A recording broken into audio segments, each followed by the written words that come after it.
തമിഴ്നാട് മുൻ മുഖ്യമന്ത്രിമാരായ ജയലളിതയുടെയും എംജിആറിന്റെയും ഏക മകളാണെന്ന് അവകാശപ്പെട്ട് യുവതി സുപ്രീം കോടതിയിൽ തൃശൂർ സ്വദേശിനി സുനിതയാണ് ഈ അവകാശവാദവുമായി സുപ്രീം കോടതിയിൽ എത്തിയിരിക്കുന്നത്. കൂടാതെ തന്റെ അമ്മയായി ജയലളിതയെ കൊലപ്പെടുത്തിയതാണെന്നും അതിൽ അന്വേഷണം വേണമെന്നും ആവശ്യപ്പെട്ട് സുപ്രീം കോടതി ചീഫ് ജസ്റ്റിസിന് അവർ പരാതി നൽകിയിട്ടുണ്ട്. ചീഫ് ജസ്റ്റിസിന് മാത്രമല്ല പ്രധാനമന്ത്രി നരേന്ദ്രമോദി, ആഭ്യന്തരമന്ത്രി അമിത്ഷാ, രാഷ്ട്രപതി ദ്രൗപദി മുർമു എന്നിവർക്കെല്ലാം സുനിത പരാതി നൽകിയിട്ടുണ്ട്. എന്റെ അമ്മയെ കൊല്ലുന്നത് ഞാൻ കണ്ടതാണ്. ഞാനൊരു സാധാരണക്കാരിയാണ്. എനിക്ക് എന്താണ് ചെയ്യാൻ പറ്റുക? അമ്മയെ സംരക്ഷിച്ച തന്നെയാണ് അമ്മയെ കൊന്നത്. എനിക്ക് പേടിയായിരുന്നു. അമ്മ മുൻപേ DNA ടെസ്റ്റ് ചെയ്തതാണ്. എന്നെ അംഗീകരിച്ചിട്ടുള്ളതുമാണ്. സമൂഹത്തിന് മുന്നിൽ വെളിപ്പെടുത്താൻ ഇരുന്നതുമാണ്. അമ്മയായ ജയലളിത വിളിച്ച പ്രകാരം താൻ അവരുടെ വസതിയായ പോയസ് ഗാർഡനിൽ എത്തിയെന്നും എന്നാൽ അവിടെ ചെന്നപ്പോൾ സ്റ്റെയർ കേസിന് താഴെ വീണ് കിടക്കുന്നതായാണ് കണ്ടതെന്നും സുനിത പറയുന്നു. കാലുകൊണ്ട് അമ്മയുടെ മുഖത്ത് ശശികല ചവിട്ടുന്നതായാണ് താൻ കണ്ടത്. ഞാൻ നിലവിളിക്കാൻ ശ്രമിച്ചപ്പോൾ എന്റെ വായ പൊത്തിപ്പിടിച്ച് അവിടുത്തെ സ്വീപ്പർ പുറത്തേക്ക് കൊണ്ടുപോയി. പേടികൊണ്ടാണ് ഇത്രയും കാലം ആരോടും പറയാതിരുന്നത്. എന്റെ അമ്മ മുഖ്യമന്ത്രി ആയിരുന്നപ്പോഴാണ് മരിച്ചത്. സാധാരണക്കാരിയായ ഒരു പെണ്ണിന് ഈ വിഷയത്തിൽ എന്ത് ചെയ്യാൻ പറ്റുമെന്നും സുനിത ചോദിക്കുന്നു. ശശികലയും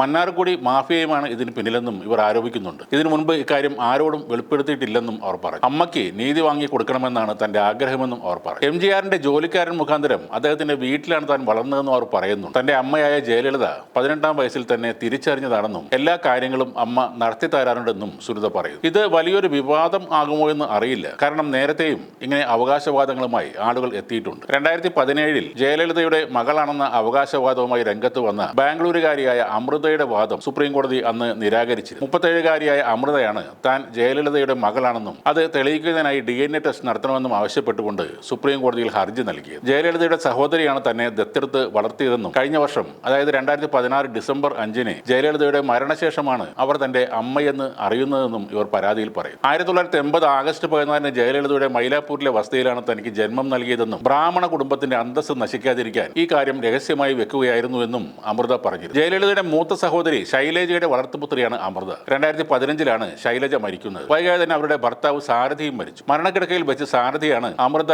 ജയലളിതയുടെ മകളാണെന്ന് സത്യം വെളിപ്പെടുത്തിയതെന്നും ഹർജിയിൽ പറയുന്നുണ്ട്. എന്നാൽ കോടതി ഈ വാദങ്ങളെല്ലാം തള്ളിക്കളഞ്ഞിരുന്നു.